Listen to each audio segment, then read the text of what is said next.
Em nosso estudo de hoje, a lição 37 do livro Opinião Espírita e tem por título Divulgação Espírita. Há companheiros que se dizem contrários à divulgação espírita, julgam vaidade o propósito de lhes exaltar os méritos e agradecer os benefícios nas iniciativas de caráter público. Para eles, o Espiritismo fala por si só e caminhará por si.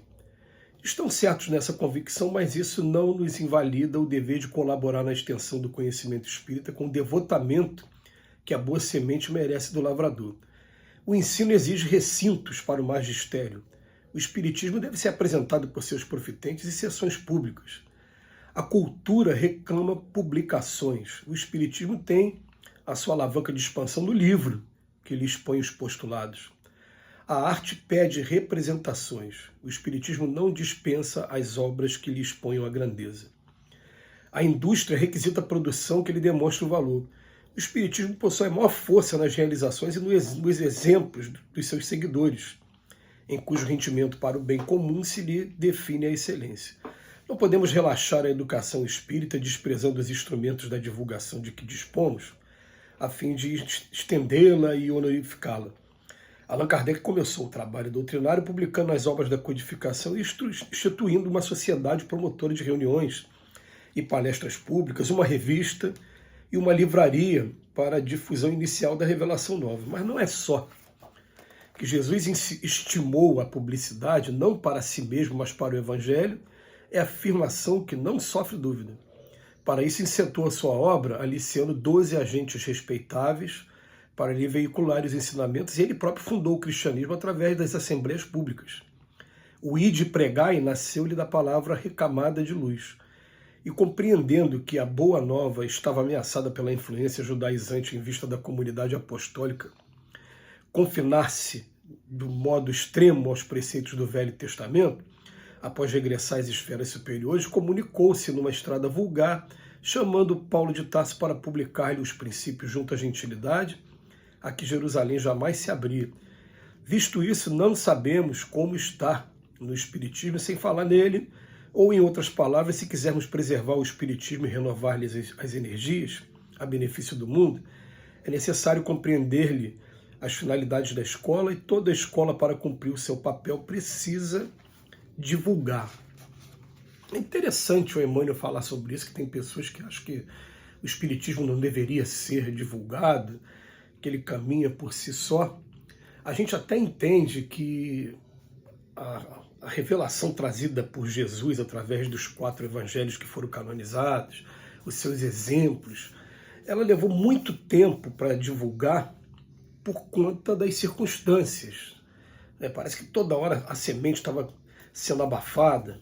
Você vê que começou ali, Jesus foi morto em Jerusalém. Eu falo de morto corpo, né? E aí o que acontece? Dali Jesus fala para os discípulos no Ato dos Apóstolos, fala lá, Pedro e Tiago, eu quero que vocês fiquem aqui em Jerusalém. Eu fico imaginando a reação deles na hora. Eu falo, pô, mas terminaram de executar o seu, só quer que eu fique aqui? A missão vai ser aqui, eu vou estar com vocês. E aí você começa a ver a narrativa do Ato dos Apóstolos, a conversão de 3.000 pessoas, de repente 5.000 pessoas, e eles têm que começar a administrar melhor aquele espaço. Eles começam a separar as pessoas, aquele que tem o dom da palavra, Estevão, vem para cá, dispenseiros, pessoas para poder pegar as doações e separar, aquela organização logo no início, né? Uma coisa maravilhosa, mas aí o que acontece? Daqui a pouco os judeus são expulsos de lá, cada um vai para um lado, destroem toda aquela construção feita por Pedro e Tiago. Pedro acabou morrendo em Roma, né? E sendo crucificado, ele falou que não era digno de ser crucificado igual Cristo, preferiu ser crucificado de cabeça para baixo.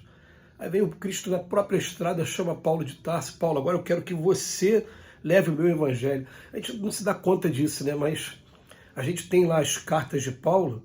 Quem vai visitar a Grécia, por exemplo, hoje, vocês vão ver que não se faz referência a Paulo de Tarso na Grécia.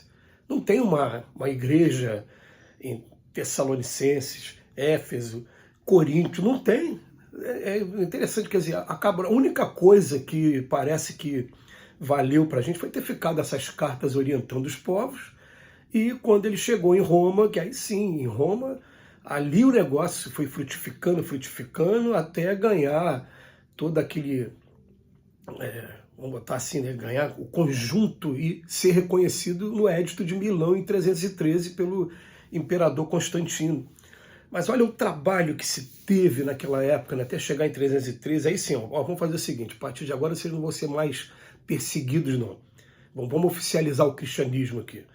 E cria-se uma igreja já distante dos moldes que eram feitos lá por Pedro e por Tiago, já não estava mais representando aquilo ali, agora era uma nova administração, era um sincretismo, né, da gentilidade, né? Enfim. Mas pelo menos teve um trabalho maravilhoso que a gente tem que tirar o chapéu de trazer dentro da divulgação o evangelho na íntegra. A gente sabe que muitos livros foram perdidos, alguns livros foram excluídos da Bíblia, alguns livros modificaram a sua própria grafia sob responsabilidade de quem fez.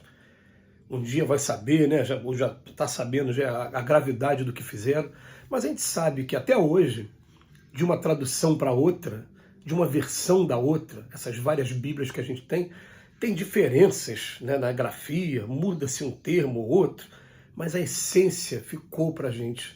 Não teria ficado se não tivesse sido o trabalho maravilhoso feito por Pedro, por Tiago, por Paulo e por todos aqueles que vieram depois, principalmente, porque a narrativa do Novo Testamento termina no Paulo de Tarso, mas não conta a história dos bravos cristãos que se reuniam nas catacumbas, se reuniam escondidos, você imagina.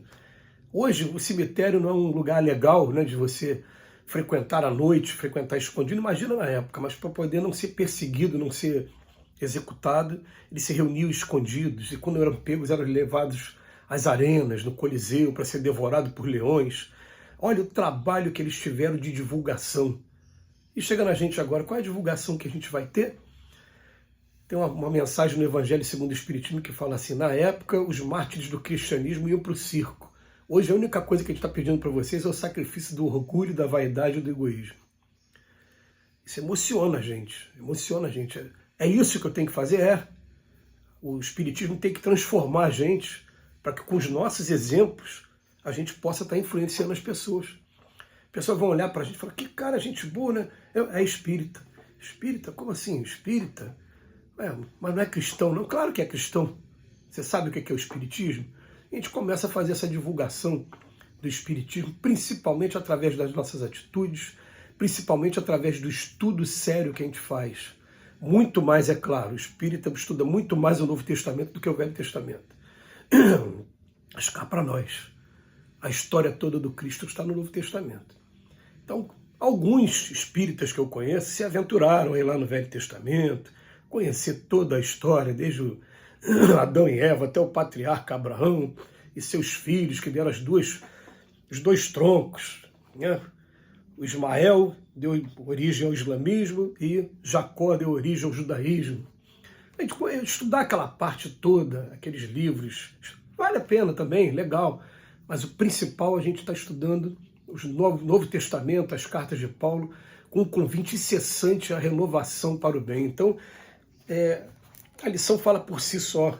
O Emmanuel vem falando, ó, não vamos menosprezar, em primeiro lugar, magistério precisa de escola para poder ter seus alunos e divulgar o ensino. Cultura tem publicação? A gente pode publicar sim. Hoje a gente não publica livro, a gente publica vídeos como esse. A arte pede representações, o Espiritismo também não dispensa as obras, todas essas obras que são feitas, a gente fala, esses amigos que estão fazendo stand-up comedy, estão fazendo sketches, ou melhor, enquetes, né? Vamos lá. Indústria requisita produção para demonstrar, tudo isso vale a pena, mas o que fica aqui para a gente de mais marcante, o que mais vale a pena é a gente conseguir, não é que vai ficar perfeito não, mas conseguir ter mudança na gente, de maneira que quem está do nosso lado comece a olhar para a gente e falar, meu Deus, ó, se eu concordo ou não, tudo bem, mas que está fazendo diferença, tá, olha como é que modificou, olha como é que está legal. E a gente acaba sendo, nós mesmos, os divulgadores da doutrina espírita. Não vamos também ficar reclamando quando aconteceu alguma coisa errada, não, porque Jesus sabia que Pedro ia negar 3 vezes e confiou a Pedro a pedra da igreja. Às vezes a gente falha, mas vamos seguir em frente que a gente vai conseguir. Que Jesus nos abençoe hoje e sempre.